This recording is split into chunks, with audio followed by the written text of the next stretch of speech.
इसलिए प्रेमियों को इतना ही ज्ञान पर्याप्त है। और को समझे या न समझे,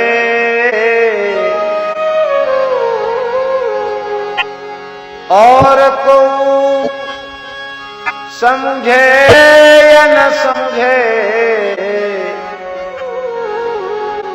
हमको इतनी समझ भली है।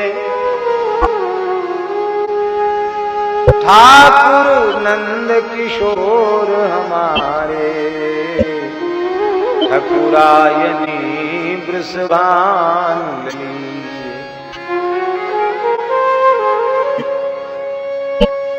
और को समझो या न समझो,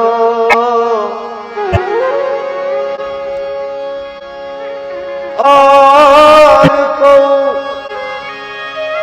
समझो या न समझो, हमको इतनी समझ भली है।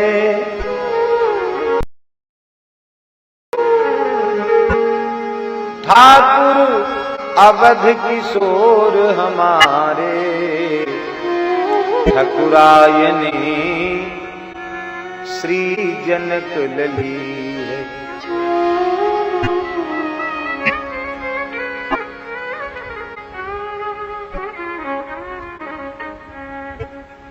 देखिए,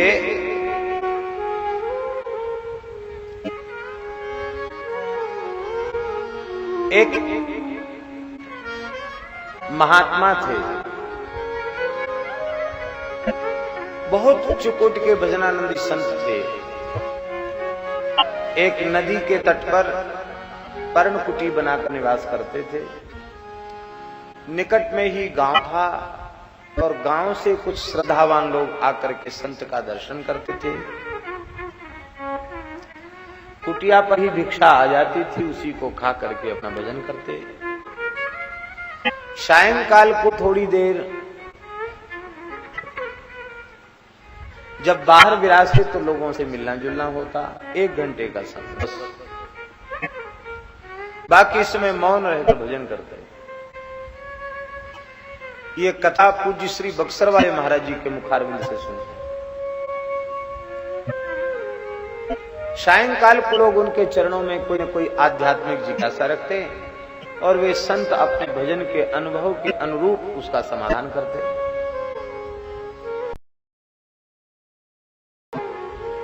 उसी नगर में, गांव में एक वेश्या रहती थी। उसकी एक लड़की थी। उस लड़की का शौक था बकरा बकरी चराना। तो बकरा बकरी लेकर के वो चराने के लिए निकलती। उसमें उसकी झुंड का एक बहुत पुष्ट बकरा था। उससे वह बड़ा प्रेम करती थी, वेश्या की लड़की। तो वो लड़की भी कभी कभी बाबा के पास पहुंच जाती और कहती, बाबा शाम को सब लोग आपसे कुछ न कुछ पूछने आते हैं, आप बताते भी हैं, पर मैं सबके सामने अपनी जिज्ञासा नहीं प्रस्तुत कर सकती हूँ। एकांत में पूछ रही हूँ, आप मेरा भी समाधान कीजिए। आपकी दाढ़ी अच्छी कि मेरे इस बकरे की दाढ़ी अच्छी? किसकी दाढ़ी अच्छी? आपकी दाढ़ी अच्छी है कि मेरे इस बकरे की दाढ़ी अच्छी है? वह वेश्या की लड़की मानो व्यंग कसती थी। आप महात्मा चाहे जितने बड़े हों, लेकिन दाढ़ी आपकी पूरी नहीं आई है, केवल थोड़ी पर आई है, लंबी लंबी दाढ़ी बकरे जैसी। तो मेरे बकरे की दाढ़ी अच्छी कि आपकी अच्छी? आप इसका समाधान कीजिए। महात्मा मौन रहते, कुछ बोलते नहीं, इशारा कर देते, जाओ बेटी जाओ। समय बीता चला गया। एक दिन की बात है, श्री ठाकुर जी का संकेत आ गया और उन संत के महाप्रयाण का क्षण आ गया। भगवत धाम जाने का समय आ गया, मृत्युलोक छोड़ने का समय आ गया। थोड़े अस्वस्थ हुए, शरीर है, कुछ न कुछ नाटक तो करना पड़ेगा। क्योंकि महाभारत के अनुसार जब ब्रह्मा जी ने मृत्यु की सृष्टि की तो मृत्यु बहुत दुखी हुई। बोले सब हमको गाली पड़ेंगे, सब हमको शाप देंगे, आपने मुझे बहुत बुरा बनाया, सबको मारने के लिए बनाया। ब्रह्मा जी ने उस रोती हुई मृत्यु के आंसू इस धरती पर छींट दिए। उनसे अनेक प्रकार के रोग आदि व्याधि उत्पन्न हो गई और कहा अब कोई तुम्हें दोष नहीं देगा। इसने किसी रोग को रोग का बहाना बनाकर शरीर छूट जाएगा और लोग कहेंगे हार्ट फेल हो गया इसलिए मर गया, टीबी हो गई थी इसलिए मर गया, ब्रेन हेमरेज हो गया था इसलिए मर गया है, अथवा उदर सूल था इसलिए मर गया। तो इस तरह से रोग का बहाना हो जाएगा। बहुत तेज बुखार आया इसलिए मर गया। तुमको कोई सीधे सीधे दोष नहीं लगाएगा। ब्रह्मा जी ने मृत्यु को आश्वासन दिया है। तो उसी नियम के अनुसार वे संत भी ज्वराक्रांत हुए, शरीर में तेज बुखार आया। गांव के लोग इकट्ठे हो गए, सब कीर्तन कर रहे थे। सबने समझ लिया, वैद्य ने नाड़ी देखकर समझ लिया कि अब इनका जीवन अधिक देर तक नहीं। सब लोग उनके शरीर को सुंदर गाय के गोबर से लिपकर, कुसा बिछा करके, तुलसी पधरा करके, उनको लिटा करके सब कीर्तन कर रहे थे। इसी बीच में संत की दृष्टि खुली और उन्होंने कहा कि इस गांव की बेश्या की लड़की को जल्दी बुला के लाओ, मेरा समय निकट। लोगों को बड़ा आश्चर्य हुआ।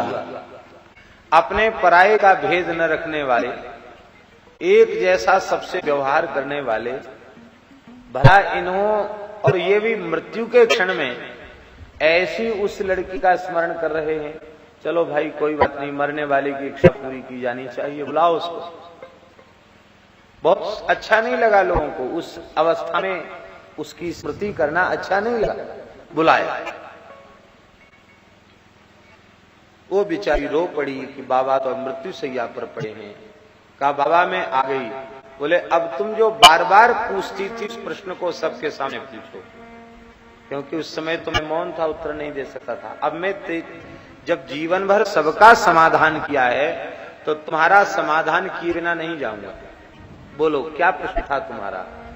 उसने रोते हुए कहा बाबा मेरे बकरे की दाढ़ी अच्छी कि आपकी दाढ़ी अच्छी, मैं केवल इतना जानना चाहती थी। संत ने कहा अरे बाबरी, अरे पिली, तेरे कामी लोलुप पामर भोगी पशु बकरे से मेरी दाढ़ी लाख करोड़ गुनी अच्छी है, जिसमें काम का, वासना का, भोग का, कंचन का, कामनी का एक छोटे से छोटा दाग भी नहीं लगा। काली दाढ़ी लेकर पैदा हुआ था और अब उज्जवल दाढ़ी लेकर के ठाकुर जी की गोद में जा रहा। बात समझ में आई? निर्मल निष्कलंक होकर भगवान की सेवा में जा रहा। बेटी ने कहा बाबा यह उत्तर तो आप पहले भी दे सकते थे, इस उत्तर को देने के लिए आज के क्षण की प्रतीक्षा क्यों की गई? बाबा ने कहा बेटी मनुष्य को भगवान की प्रचंड माया से मृत्यु के एक क्षण पूर्व तक भी सावधान रहना चाहिए।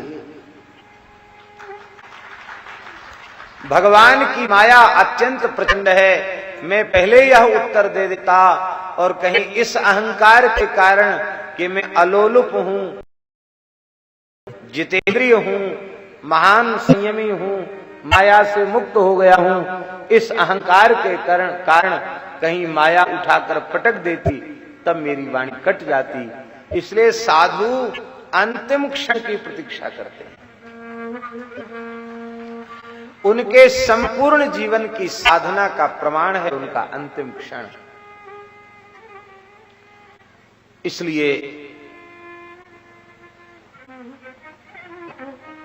इसलिए हमारे यहां पुराने संतों में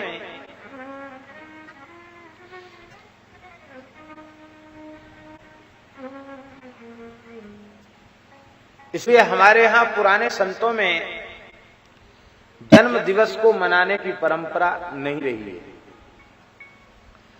आज हम अपना जन्म दिवस मना लें और कल के दिन कोई ऐसी घटना माया के प्रभाव से घट जाए, युग के प्रभाव से घट जाए, भले ही वह सत्य न हो, झूठी ही क्यों न हो,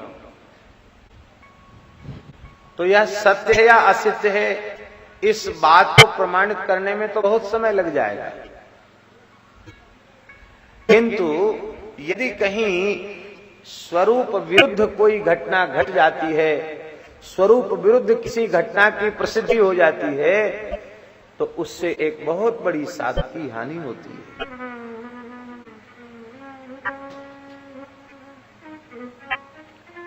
संसार थोड़ी जानेगा कि सही है कि गलत है। इसीलिए जन्म दिवस मनाने की परंपरा प्राचीन संतों में नहीं रही है। कुछ न कुछ प्रेमी भक्त समारोह करेंगे, अब कहीं कोई ऐसी घटना घट गई जो साधु शाही के विरुद्ध है, तो संत जन्म दिवस नहीं, संत अपने निर्वाण दिवस, अपने मृत्यु दिवस की प्रतीक्षा करते हैं कि जैसा एक रस जीवन बीता है, ऐसा ही अंतिम क्षण तक निभ जाए और हम अत्यंत विशुद्ध होकर अपने सरकार की गोद के योग्य हो जाएं।